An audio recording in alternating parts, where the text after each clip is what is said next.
करीब 600 करोड़ रुपए की मालकिन अपने ही घर के नौकर से कहती है कि मुझे चाय की तलब लगी है, क्या तुम मेरे लिए चाय बना के ला सकते हो। नौकर कहता है जी ठीक है, मैं चाय बना के लेके आता हूं। जैसे ही नौकर चाय बना के लेके आता है, वो मालकिन चाय पीती है और चाय पीने के बाद उसे नींद के झटके से आने लगते हैं। तभी कहा जाता है कि कोई मुझे डिस्टर्ब ना करे, मैं आराम करना चाहती हूँ। वो आराम करने के लिए गहरी निद्रा में पहुंच जाती है। जब आंखें खुलती हैं तो वो एक लकड़ी के बड़े से ताबूत में थी। अब वहां से उसने जोर जोर से चीखने की, चिल्लाने की कोशिश की ताकि उसे वहां से बाहर निकाला जा सके, लेकिन घर वालों तक वो आवाजें पहुंच नहीं पा रही थी। आखिरकार वक्त बीतने लगता है और वक्त बीतते बीतते थोड़े बहुत नहीं, लगभग 35 महीने का समय हो जाता है। आखिरकार उस महिला को उस ताबूत से, उस जगह से जब बाहर निकाला जाता है, इसके लिए एक मजिस्ट्रेट, डॉक्टरों की टीम, बड़े सारे संख्या में लोग और फॉरेंसिक टीम, कई सारी टीमें वहां पर आ जाती हैं। वाकायदा इसकी पूरे घटनाक्रम की वीडियोग्राफी भी कराई जाती है। और वीडियोग्राफी के बाद जब ये दुनिया के सामने सच आता है तो लोगों को यकीन नहीं हो रहा था कि आखिरकार इतने करोड़ रुपए की मालकिन के साथ ऐसा कैसे हो सकता है। आज कहानी उसी महिला की जो एक राजघराने से ताल्लुक रखती थी। आदाब, नमस्कार, सत श्री अकाल। मैं उस्मान सैफी। आज की जो सच्ची घटना मैं आपको सुनाने जा रहा हूं, ये सच्ची घटना है कर्नाटक प्रदेश की राजधानी बेंगलोर की। यही बेंगलोर को, जिसको आज हम बेंगलुरु के नाम से भी जानते हैं, उसी का एक इलाका है रिचमंड इलाका। दरअसल बात कर रहा हूं आजादी के समय की। 27 अगस्त 1947 की यह बात है। हैदराबाद, जयपुर, मैसूर के पूर्व दीवान हुआ करते थे। छोटे छोटे रजवाड़े हुआ करते थे, उनके एक तरह से राजा ही थे, सर मिर्जा इस्माइल। उनके घर में उनकी ग्रैंड डॉटर यानी कि पोती का जन्म होता है, जिसका नाम रखा जाता है शकेरे खलीली। शकेरे खलीली जब घर में पैदा होती है तो घर में बड़ी सारी खुशियां मनाई जाती हैं। वक्त आगे जैसे जैसे बढ़ रहा था, जब वो बड़ी होती है तो उसकी, क्योंकि वो बेहद खूबसूरत थी, स्टाइलिश थी, और बेहद खूबसूरत स्टाइलिश होने के साथ साथ वो राजघराने से ताल्लुक रखती थी, तो इसलिए उसकी जो शौक थे वो राजाओं के जैसे शौक हुआ करते थे। उसकी जब शादी का वक्त आता है तो ज्यादा उम्र नहीं थी, लेकिन रिश्ता आता है उसी के परिवार में ही एक लड़का होता है जिसका नाम होता है अकबर मिर्जा। अकबर मिर्जा चूंकि IAS ऑफिसर होता है, तो जब कैडर मिलने वाली बात आती है तो उन्होंने अपनी ही स्वेच्छा, अपनी ही मर्जी से IFS का कैडर चयन किया। इसका मतलब होता है कि इंडियन फॉरेस्ट सर्विस होती है, इंडियन फॉरेन सर्विस, जिसमें कि विदेश में जो राजनयिक होते हैं, राजदूत होते हैं, वो अपने इस सर्विस में जाते हैं। तो उनसे जब इनकी शादी होती है, शादी के बाद ये ऑस्ट्रेलिया में भारत के हाई कमिश्नर थे और वहां पर अपने बच्चों के यानी बीवी के साथ रहते हैं। और अलग अलग देशों की जब भी यात्रा क्या करते थे तो शकेरे खलीली हमेशा उनके साथ हुआ करती थी। जैसे जैसे वक्त आगे बढ़ रहा था वैसे वैसे उनको एक के बाद एक बेटियां पैदा हो रही थीं और धीरे धीरे करके उनको 4 बेटियां पैदा हो जाती हैं। जब 4 बेटियां पैदा हो जाती हैं तब उन्होंने अपने ही यहाँ इंडिया में रहकर अपनी जिम्मेदारी संभालना शुरू कर दिया, अपने रियल एस्टेट वगैरह भी देखना शुरू कर दिया। साथ ही जो उनके हस्बैंड होते हैं, कभी वो इंडिया रहते थे तो कभी वो बाहर रहते थे। एक बार रामपुर के नवाब के यहाँ पर शादी समारोह था, एक कार्यक्रम था। तो जो ऑफिसर होते हैं, IFS ऑफिसर होते हैं, उन्होंने कहा अपनी बीवी शकेरे खलीली से कि तुम जाकर उस शादी समारोह जो प्रोग्राम है उसमें शामिल हो जाना, मैं आ नहीं पाऊंगा। तो वो अपनी 4 बेटियों को लेकर उस प्रोग्राम में शामिल होती हैं। ये बात है साल 1983 की। जब वो शादी समारोह में शामिल होती हैं, प्रोग्राम में शामिल होती हैं, तब उनसे पूछा जाता है कि हस्बैंड क्यों नहीं आए। तो उन्होंने कहा कि उन्हें जरूरी काम था इसलिए वो नहीं आए, इसलिए मैं अपने साथ ही आई हूं। अब जैसे ही यहाँ पर आती हैं तो इस घर में एक नौकर था और उस नौकर का नाम मुरली मनोहर मिश्रा होता है। मुरली मनोहर मिश्रा की एक खास बात थी कि वो सम्मोहन क्रिया में मतलब मशहूर था। वो किसी से बात करता था और किसी को भी अपना बना लिया करता था। बातचीत करने के दौरान ही उसने इस मैडम को, इस महिला को देखा जो बहुत अमीर थी और उसके नाम कई 100 करोड़ रुपए की संपत्ति थी। उससे पूछा गया कि मैडम आपको 4 बेटियां हैं, बेटा क्यों नहीं हुआ, क्या आप इस बारे में जानना चाहोगी। जैसे क्या उसकी दुखती रग पर हाथ रख दिया हो। ठीक शकेरे खलीली कहती हैं कि तुम कैसे पता कि मुझे बेटे की जरूरत है। वो कहते हैं कि मैं तुम्हारे चेहरे को देखकर साफ अंदाजा लगा सकता हूं कि तुम्हें सचमुच बेटे की जरूरत है। तुम्हारे पति तो तुम्हें बेटा दे नहीं सके, लेकिन अगर तुम चाहो तो मैं तुम्हें बेटा दे सकता हूं। जब ये बात उन्होंने सुनी तो सुनने के बाद उसे एक बार को तो यकीन नहीं हुआ, लेकिन उससे पूछा गया कि उन्होंने कहा कि मैं रामपुर के जो नवाब है उनकी जायदाद की रखवाली करता हूं, देखभाल करता हूं, उन्हीं के साथ मेरा रहना सहना है। तभी वो उन्हें ऑफर देती हैं कि तुम्हें यहां से सब कुछ छोड़कर यानी कि रामपुर को छोड़कर तुम्हें बेंगलोर आना पड़ेगा और बेंगलोर आने के बाद तुम्हें मेरे साथ रहना पड़ेगा। जब ये इस तरह की बात आती है तो वो रामपुर छोड़कर सीधा बेंगलोर पहुंच जाता है और ये शकेरे खलीली के साथ उसने रहना शुरू कर दिया और साथ ही उनकी जो जमीन जायदाद थी, रियल एस्टेट में उनका हाथ बढ़ाना शुरू कर देता है। वक्त जैसे जैसे आगे बढ़ रहा था वैसे वैसे उन्होंने कहा कि तुम्हें अपने पति से दूर रहना पड़ेगा, अलग रहना पड़ेगा। जब तुम अपने शोहर से अलग होगी तभी शायद तुम्हें बेटा पैदा होगा।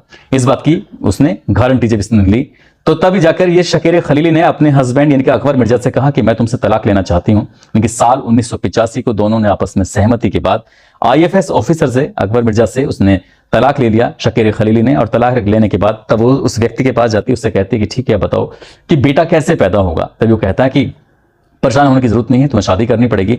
तब 17 अप्रैल 1986 को वो शादी करती है। तब उसकी उम्र लगभग 38 साल के आसपास हो जाती है और इस व्यक्ति का नाम मनोहर लाल मिश्रा होता है। और जैसी शादी होती है तो वो अपना नाम बदल लेता है, अपनी पहचान बदल लेता है। वो अपना नाम रखता है स्वामी श्रद्धानंद और स्वामी श्रद्धानंद उसके साथ अब रहना शुरू कर देता है। और जैसी बेटियों को ये बात पता चलती है तो बेटियां खफा हो जाती हैं, साथ ही माँ भी खफा हो जाती है। माँ, अब उनकी 3 बेटियां थी, वो तीनों बेटियों को लेकर अपने अलग वहां से चली जाती है। ये महिला बेंगलुरु में रह जाती है। जो इसकी चौथी बेटी होती है जिसका नाम सबा होता है, एक सबा ही ऐसी थी कि जो अपनी माँ से गाहे बगाहे किसी न किसी रूप में बातचीत कर लिया करती थी। एक दिन उसने अपनी माँ से कहा कि माँ, मैं फैशन डिजाइनिंग में, मैं मॉडलिंग में अपना करियर बनाना चाहती हूँ। क्योंकि बेटी भी माँ की जैसी थी, चारों की चारों बेटियां बेइंतहा खूबसूरत थी, तो इसलिए उन्होंने भी अपनी अपनी राह पकड़नी शुरू कर दी। और ये लड़की बंबई चली जाती है। वहां जाने के बाद अपना मॉडलिंग में अपना करियर बना रही थी। माँ से जब भी मौका मिलता था तब तब वो बात कर लिया करती थी फोन के माध्यम से। मई 1991 की बात है, उसने अपनी माँ को फोन मिलाया तो फोन उसने ना उठाकर जो श्रद्धानंद होता है, स्वामी श्रद्धानंद, वो फोन उठाता है। उससे पूछा जाता है कि माँ से बात करा दो। तो वो कहते हैं कि माँ, एक हैदराबाद में नवाब साहब के यहाँ पर शादी समारोह है, वो वहां पर गई हैं, बात नहीं हो सकती, 2-4 दिन के बाद बात करना। जब 2-4 दिन के बाद बात आती है तब वो फिर से फोन करती है वो बेटी सबा अपनी माँ शकीर खलीली को। उनसे कहती है कि माँ से बात करनी है। तो लेकिन फोन कोई और उठाता है, कहा जाता है कि वो कच्छ में एक हीरा व्यापारी हैं, उनके यहाँ पर शादी समारोह में गई हैं, इसलिए बातचीत नहीं हो सकती। तब कुछ वक्त और बीतता है, उसके बाद उनसे पूछा जाता है कि मुझे मेरी माँ से बात करनी है। तो बताया जाता है कि वो इनकम टैक्स का कुछ उसके दिमाग में टेंशन चल रही है, इसलिए फिलहाल वो बातचीत नहीं कर सकती हैं, इसलिए आपको बाद में बात करनी पड़ेगी। हर बार श्रद्धानंद ही फोन उठाया करता था। बेटी परेशान हो जाती है। परेशान होने के बाद आखिरकार फिर से वो फोन करती है कि मुझे मेरी माँ से बात करनी है। तभी स्वामी श्रद्धानंद कहता है कि तुम्हारी माँ दरअसल प्रेग्नेंट हो चुकी हैं और वो अमेरिका का न्यूयॉर्क में एक रूजवेल्ट एक इलाका है, वो वहां पर रह रही हैं। उन्होंने कहा है कि 9 महीने तक मुझे कोई परेशान ना करे, दरअसल उनको एक बेटा पैदा होने वाला है। ये बेटी जानती थी कि इसने जो शादी की है वो इसलिए शादी की है ताकि माँ को एक भरोसा दिलाया जा सके, उसको बेटा पैदा हो सके। तो इसलिए जब ये वाली बात आती है तब वो थोड़ी परेशान हो जाती है। वो कहती है कि ऐसा नहीं हो सकता, मेरी माँ मुझसे दूर नहीं रह सकती, मुझे फोन नंबर दे दो अमेरिका का, मैं अमेरिका में बात कर लूंगी। तो उन्होंने कहा कि फोन नंबर तो है नहीं। तभी इस लड़की ने अपनी माँ के बारे में पता करने की कोशिश की। आखिरकार कि न्यूयॉर्क के रूजवेल्ट जो शहर है वहां पर आखिरकार कहाँ रह रही है। तो संपर्क साधने की तमाम कोशिशें उसकी नाकाम रहती हैं और माँ उसको मिलती ही नहीं है। तब उसके दोस्त का फोन आता है कि तुम्हारी माँ यहाँ नहीं है, मैंने हर तरह से पता करने की कोशिश की है। आखिरकार वो फिर से बेंगलुरु में आती है और 10 जून 1992 की बात है, अशोकनगर पुलिस स्टेशन होता है। सबा वहां पहुंचती है, जाकर कहती है कि मेरी माँ मई 1991 से लापता है, उसके मैंने पता करने की कोशिश की है लेकिन मेरी माँ के बारे में कोई जानकारी नहीं मिल रही है। मैं इस व्यक्ति से पूछती हूँ तो ये कोई सीधे सीधे जवाब नहीं देता है। कभी कहता है शादी में गई हैं, कभी कहता है कि वो न्यूयॉर्क गई हैं। इस तरह से मैं करूं तो क्या करूं। जब पुलिस ने ये मामले की एफआईआर तो दर्ज कर ली, लेकिन जिस तरह से पुलिस को गंभीरता से मामला लेना चाहिए था, पुलिस ने इस मामले को बिल्कुल भी गंभीरता से नहीं लिया। आखिरकार वो लड़की परेशान हो जाती है और धीरे धीरे करके वक्त आगे बढ़ने लगता है। 10 जून 1992 को एफआईआर दर्ज की गई थी, लेकिन बयान में 93 और 94 साल आ जाना, साल 1994 आ जाता है, लेकिन उस महिला के बारे में कोई पता नहीं चलता। तब उसने कुछ उच्च अधिकारियों से संपर्क करने के बाद इस मामले की जांच केंद्रीय अपराध शाखा को 26 मार्च 1994 को जांच दे दी जाती है। आखिरकार केंद्रीय अपराध शाखा जब इस मामले की जांच पड़ताल में जुट जाती है तो उनका मकसद था कि आखिरकार वो महिला है कहां, इसी के बारे में पता करना था। एक कांस्टेबल होता है, कांस्टेबल सादा वर्दी में, एक जो रिचमंड इलाका था बेंगलोर का, वहीं पास में ही एक शराब का ठेका था। उस शराब के ठेके पे जाके बैठ जाता है क्योंकि उसने जानकारी निकाली थी कि इस घर का एक नौकर है, वो नौकर अक्सर शराब के ठेके पे बैठकर शराब पीता रहता है।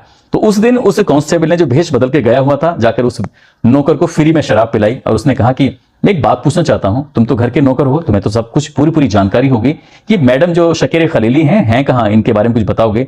वो कहते हैं कि मैडम तो घर के अंदर ही हैं, उनको पूरी दुनिया में जहां में ढूंढा जा रहा है। जैसे ही उस कांस्टेबल ने ये बात सुनी, कांस्टेबल को यकीन नहीं हो रहा था कि कैसी बात कर रहे हैं। वो बताता है कि घर का एक कमरा है, कमरे के ऊपर मार्बल पत्थर लगाया गया है, जो बेहद खूबसूरत कमरा बनाया गया है। उस कमरे में अक्सर शाम को पार्टी होती है और जो स्वामी श्रद्धानंद हैं उसके यार दोस्त, उसके मिलने वाले, उसकी महिलाएं भी आती हैं और उस पार्टी में शामिल होती हैं। आपको पता नहीं है उस महिला को उसके अंदर दफनाया गया है। जैसे ये कांस्टेबल ये बात सुनता है, वो अपने उच्च अधिकारियों को बताता है। उच्च अधिकारी इस मामले को गंभीरता से लेते हैं और 28 मार्च 1994 को स्वामी श्रद्धानंद को हिरासत में लिया जाता है और इस मामले की फिर सख्ती से पूछताछ की जाती है। आखिरकार स्वामी श्रद्धानंद टूट जाता है और 30 मार्च 1994 को एक टीम गठित की जाती है जिसमें मजिस्ट्रेट, गवाह, जांच दल, डॉक्टर, फॉरेंसिक टीम, तमाम तरह के अधिकारी वगैरह होते हैं।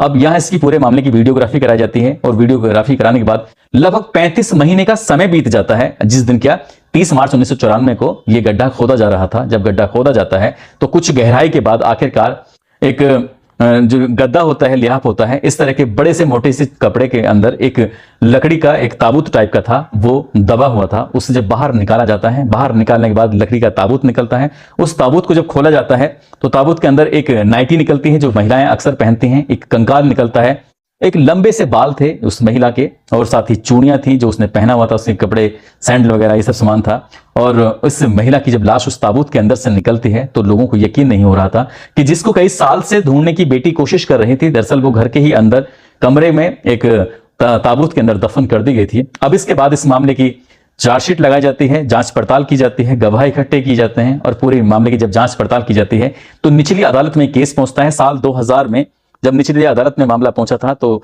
जज साहब ने सुनने के बाद कहा कि इस व्यक्ति यानी कि स्वामी श्रद्धानंद को तब तक फांसी के फंदे पर लटका के रखा जाए जब तक कि इसकी प्राण ना निकल जाए।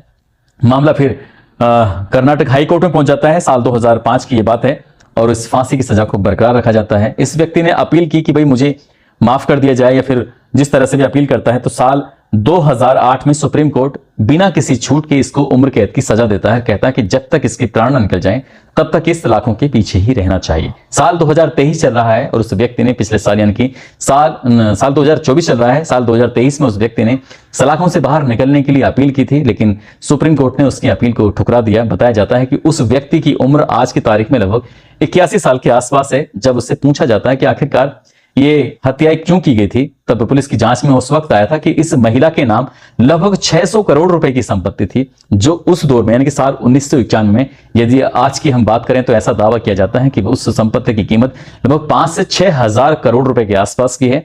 इस महिला ने जब लगा कि इसको कोई बच्चा उच्चा नहीं होने वाला है तब वो अपनी चारों बेटियों को बराबर बराबर संपत्ति बंटवारा करना चाहती थी, उनके नाम करना चाहती थी। और जब ये स्वामी श्रद्धानंद को इस बारे में जानकारी होती है तो स्वामी श्रद्धानंद ने उसको एक दिन चाय में कुछ नशीली गोलियां मिलाकर ताबूत में कैद कर दिया था और जब उस महिला ने की आंख खुली होगी तो शायद उसने बचने की, छटपटाने की तमाम कोशिशें की होंगी, लेकिन उस ताबूत में वो इतनी गहराई में दबा हुआ था कि उसकी चीखने चिल्लाने की आवाजें अगर कोई सुनने की कोशिश भी करता तो शायद सुन नहीं पाता, क्योंकि उसने उस ताबूत के अंदर ही तड़प तड़प के, बिना किसी सांस के, बिना किसी हवा के दम तोड़ दिया था। और जब ये बेटियों को ये बात की जानकारी होती है तो लोगों को यकीन नहीं हो रहा था, बेटियों को यकीन नहीं हो रहा था कि उस महिला ने आखिरकार अपने बेटे को जन्म देने की वजह से कितना कष्ट सहा, कितनी दिक्कतें सही।